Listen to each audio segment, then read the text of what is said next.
These beliefs are created from the childhood experiences, and we go through life recreating experiences that match our belief set. So we kind of stay stuck and we don't actually challenge them. Addressing the situation, addressing being uncomfortable, or even perspective, going, what is it that other people believe that I've yet to adopt or yet to believe or yet to lean into that will allow me to move towards what I actually want. When I think or I believe this, I take this action, which then creates a result. If we're not challenging that thought, we're not changing the action, we're going to pretty much get the same result again.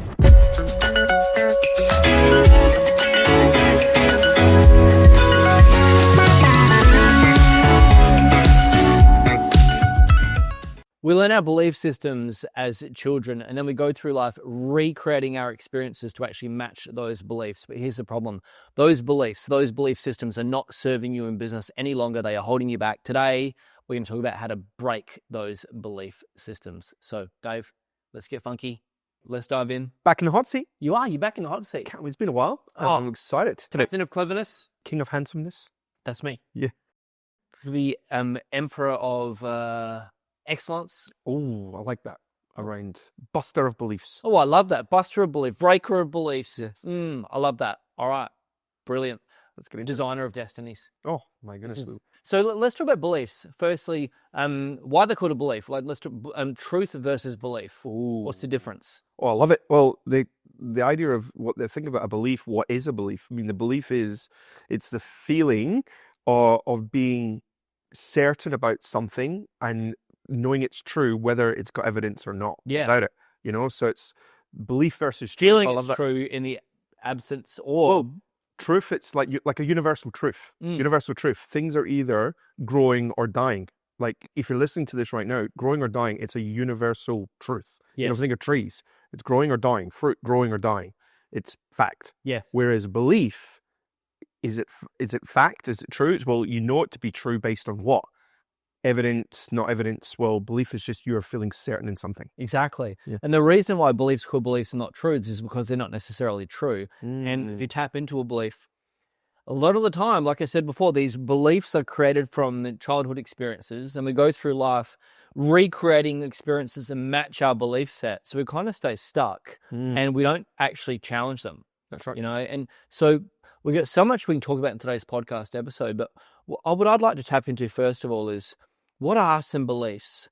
They're not necessarily negative beliefs, but they're beliefs that they're not helpful for business owners. Yeah. And as you're listening here, please think about, like, how does this relate to you? Like, which of these beliefs are you tapping into that aren't helpful? Yeah. So to lead into this, I think it's really important that even my take on this is that beliefs are just convenient assumptions. Oh, nice. Convenient assumptions. So let's think about, if I think of it that way, convenient assumptions that we know to be true in all areas of business. Let's think about marketing first. Like marketing, a convenient assumption, it's all too difficult. Yeah. Or I'm not techie, which is more even leading into identity. Yes. Or it could be, let's move to the selling or the clinical recommendations to make. It's like, I don't want to be pushy. I don't want to come across salesy. So it's a belief that to recommend something is salesy. Yeah, or if I do it this particular way, I believe that's over-servicing. I believe that's under-servicing. I believe that's not looking after the patient's best interest or X, Y, Z. Or even, it could be around team, or hiring, recruiting. There's not good people out there. I can't find anyone, or there's no talent. Yeah. It's interesting across marketing, sales, team, systems, whatever it may be. Insert thing here. It's convenient. It's a convenient assumption that you know to be true. It matches their situation. Yeah. Isn't that interesting? Very interesting. Because if the truth was, question. So if the belief is, someone believes there are no good people around. What's the convenience of that is, I don't have to try. I don't really have to push myself to hire. I don't need to advertise as much. Yeah. Whereas if it was true, it was like, there are definitely people around. That's quite inconvenient. Yep. Because it's like, well, it's not working for me right now, but the truth is there are a lot of people around that want work. That's inconvenient because it means you actually have to do the work. That's right. To going. So your belief system, changing your belief can be very inconvenient because it changes your environment. Absolutely. It changes your experience. Well, it's hard work. It's like, if I can speak to this slightly different, I'm going to quote Tony Robbins a little bit here. It's one of the oldest personal development models out there, which is, the old pain pleasure model. right? Which is we do more to avoid pain than we ever do to move towards pleasure. Yeah. Which means even though the goal is, and I keep saying to our team and Tim, I want to recruit, I want to bring someone on. Well, as you said, we've got to take the action, which might not be convenient. It might not be comfortable. So therefore, because it makes us uncomfortable, it's inconvenient, that's a pain point. Yes. So we move away from that. In other words, we avoid. Yes. We avoid the truth. We avoid the reality. We avoid embracing something new. Yes. And what Tony says is we get a secondary gain or secondary payoff for avoiding, which might feel convenient, safe, comfortable. So the actual inaction makes us a feeling of being safe or reinforces the limiting belief that we have. There's a payoff to playing small. That's right.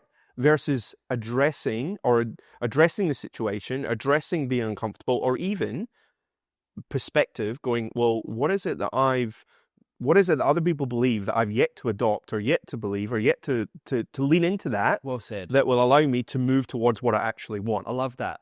If you like, what would I need to believe in order to achieve X or Y? Yeah. How would my beliefs need to be different? Absolutely. Another question that you've raised with me before, which I find really powerful, is which of your beliefs are no longer serving you? Yeah. That's so valuable. Yeah. So valuable. Like, if I could see another point, like we're up here today in a beautiful setting. We're at a NUSA event for our boardroom members. Yes. Our boardroom members are those. That is a truth. That is not a belief. That is. We are in NUSA. That's a truth. It's universal fact. And boardroom members are coming up for this event. Yeah, we're super excited. However, what my point is one of the ways in which I introduce this event each time, which is very, very powerful for them, is we talk about reality. And we talk about over the 3 days, many of them will, in fact, all of them will have breakthroughs. Yes. Many of them will belief busters. And it will be around how to, whether it be revenue generating ideas, team generating recruit, whatever that may be. But I always say to them is, what is their current reality right now? And to have an open perspective, meaning that constantly question or constantly look at what is it you believe right now that perhaps Tristan or another member that you're inspired by, what a belief have they adopted, or what is it that they believe that's allowed them to get their results that maybe you've yet to adopt or yet to believe. Yes. And it's about just being open about that rather than being very fixed. Yes. And there's actually strategies that like you and I go through and other top performers go through, and we train our boardroom members in, and it's like, how do we actually challenge a belief that's no longer serving us, and then adopt a new belief, and then get after that to actually change the result. And so I just want to speak about that for a few moments, if that's all right. I think it's awesome. So one of the cycles I like to talk about is like we've got thoughts, actions, results, beliefs, identity. One of my favorites. Yeah. So, and I like it because it's nice and simple. Yep. It's nice and simple. So if you think about how a belief is formed, it's like we have a thought in our mind, and we've got just thoughts just floating past us constantly, and it's how we interact with that thought. So we have a thought, we interact with that thought, and then based on that, we then take an action. Mm-hmm. And typically, it'd be a safe action. Yes. Like one that we've learnt over time. Okay, when I think or I believe this, I take this action. Okay, which then creates a result. And if we're not challenging that thought, we're not changing the action, we're going to pretty much get the same result again. Yep. Right? Okay, you guys with me? I know, hopefully you're with me. You're nodding along in the car or at the gym. So in order to actually, the next part then, based on the result, it reinforces a belief, or it forms a belief. Like when we're forming a belief, it's in childhood. It's like early exposure to these new things, new thought. There's an action, there's a result. We're forming this belief. As we get older, we're repeating the cycle. We're reinforcing this belief. And it's like, oh no, I believe. And it's like an attachment. And then, so the belief then becomes identity. Yeah. And I am statements. Yeah. I am this. I believe that. This. Yeah. So a belief might be, I shouldn't have to market. Yep. And then the identity is, I don't market. Yep. And a belief could be, increasing your fees is unethical. Mm-hmm. And then the identity is, I charge market rate or something. And you ask yourself if that's actually serving you. Yeah. And so you think about thoughts, actions, results, beliefs, identity. And the identity then all becomes this reverberating circuit of staying stuck. Well, you said Tony Robbins talks about that secondary payoff. Yeah. Like as a result of that, what's the actual positive pay? Even though it's unresourceful. Yeah. That is it safety? Is it security? Is it comfortable? Is it the fact that you can label it and say, I am not this? Because you label it, you're like, aha, I am just this way, or that's the way I always am. But that's not necessarily the truth. And it's not helpful. Well, again, if we circle back to it, what we said at the top of the podcast, it's a convenient assumption that you just know to be true. Exactly. But so one thing I find that's really interesting is like you talk about labeling of self, but then labeling of others. And so you talk about labeling of if I'm not going to increase fees or whatnot, but then is labeling others like, oh, I don't like that person because they're increasing their fees, or I don't like that person because they're marketing. And so if you're listening here, you probably know people exactly like that. And that's what's going on here. There's a convenience for that person because they've adopted it. And now what they're trying to do is they're trying to recruit other people into their belief. Yeah. Because that's another layer, isn't it? It's like deep down, like what I find really interesting is they feel safe. Like, oh, I don't have to do it. Deep down, they're not fulfilled in their life. So they try to recruit others to have that same belief. So that way they're not actually underperforming compared to what they really want. They're just not prepared to put in the hard work. That's right. So let's talk about how to break a belief. Or juicy. How to reform a new helpful belief, a more resourceful belief. Well, first thing first, I think step one is identify what it is. I love that. However, just to go into the context of that first, if it's a convenient assumption that you know to be true, deep down, when we bring awareness to it, like you said at the top of the podcast, it usually comes from an early beginning, like childhood or early adolescence. So in other words, it's been learned based on environment. So what a really powerful question here is bringing awareness to who taught you that. Yeah, like nice. Because if you circle back, if you reflect back on all the way back to your earliest memory of when that convenient assumption was brought to life, or when you have awareness around it, it will usually be around a kind of what or a who. But in other words, if you taught yourself based on what, or taught yourself based on who, so just by even identifying or bringing awareness to who taught me that, you realize that you perhaps have just adopted a convenient assumption because someone said it or you've learned it. And when you actually bring awareness, then identify that, well, is there a different way? Well, for example, if I just go back to that first point, what if I believed the opposite? Yeah. Would that be where I am right now? So I think the first thing is bring awareness to the core of what that belief is. So identify what is the actual belief that's serving you or unserving you at this time. I love that. Yeah. I think so. Identification of the belief. Yes. Because based on this belief, it's like a reverberating circle of the actions you're taking and so on. So if you were to challenge that belief, if you believe the opposite or you believe something different, how would you then need to behave? Yeah. Or what would your experience be differently? What outcomes would you have if you believed in it? Sometimes it's not necessarily about, we're not committing to anything. You're just brainstorming. It's like you're rewiring.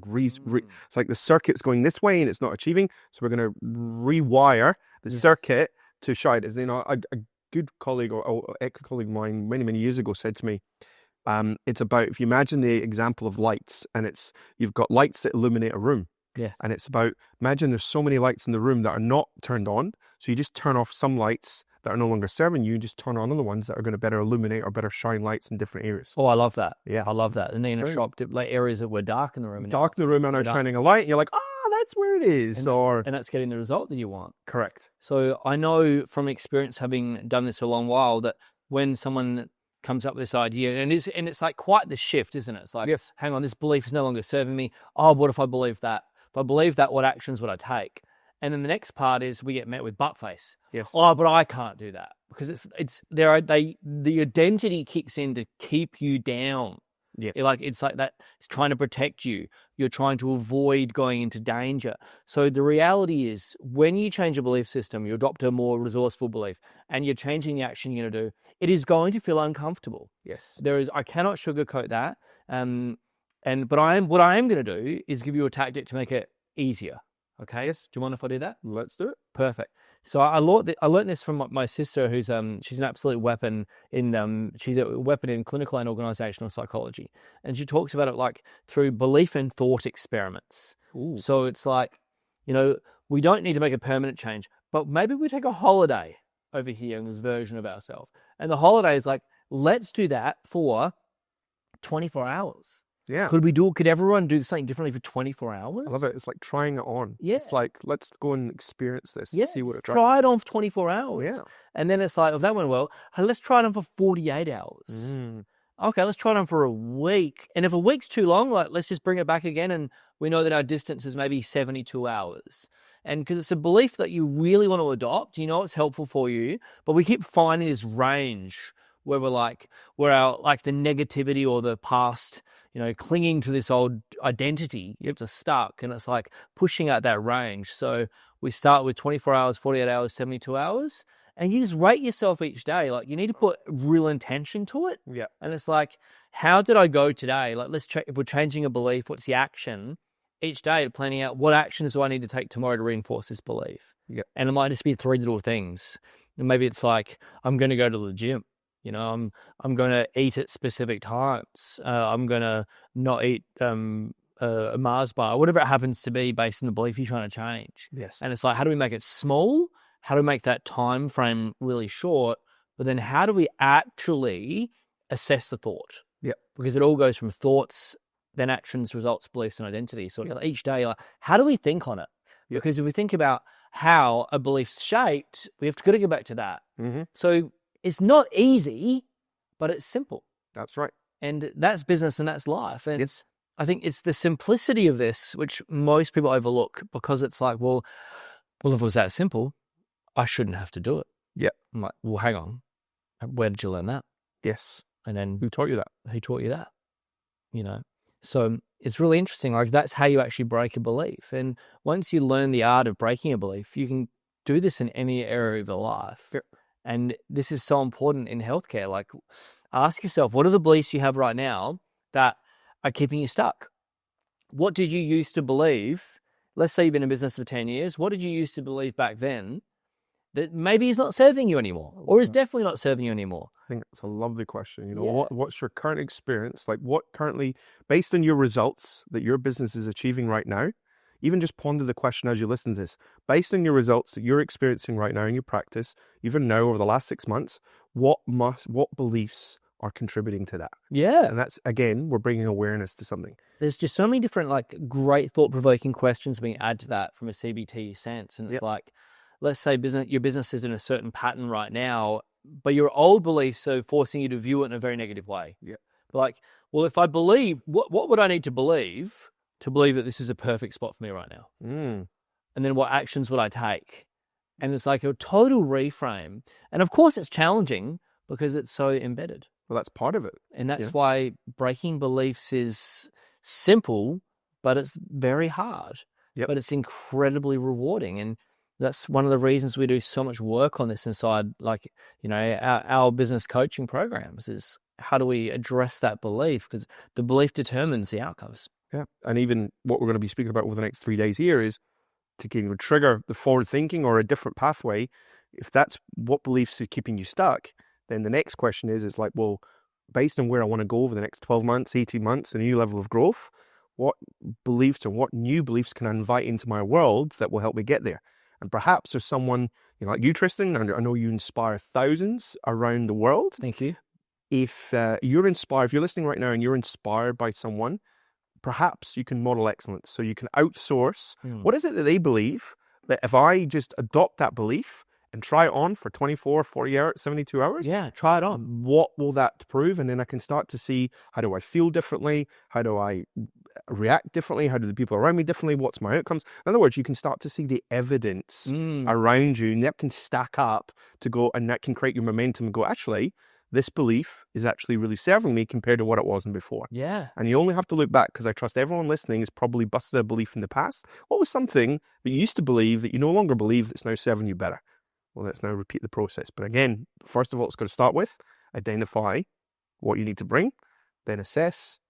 Then there'll be the challenge of staying consistent to that, but then looking at the evidence of why things are better around you. Oh, I love that. I love that.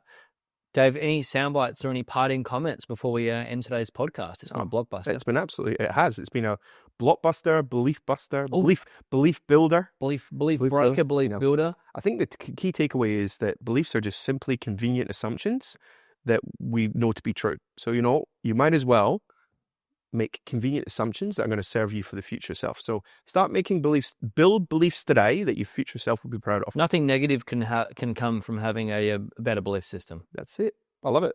What a blast. I know. A belief breaking, busting blast bonanza. Got buonasera. Oh, I've wrapped it up with some. Is that good morning? No, it's good evening. All right. Well, hey, it means good night to everybody, guys. Thank you so much for tuning in. Really appreciate you. Please do us a favor and head on over to Tristan Bond Official on Instagram. Make sure that you check out if you love this sort of content. Only got tons of this sort of content over there for you to really help you guys out. And please make sure you do me a favor as well. The more that you rate this podcast on iTunes, the better the podcast performs, the better we can actually reach more people. So we'd really appreciate it if you could do that. So make sure you get in there and give us a really solid rating on iTunes. When I say solid, I mean like at least 5 out of 5. That's a minimum, or even go for 7 out of 5. I would really appreciate that. All jokes aside, super appreciate you guys. Thank you for joining, Dave. Been a blast. I'm going to run out of all the BBBs. But guys, we'll see you in next week's episode. Bye for now. Ciao, ciao. Arrivederci. And the one final B, buonasera.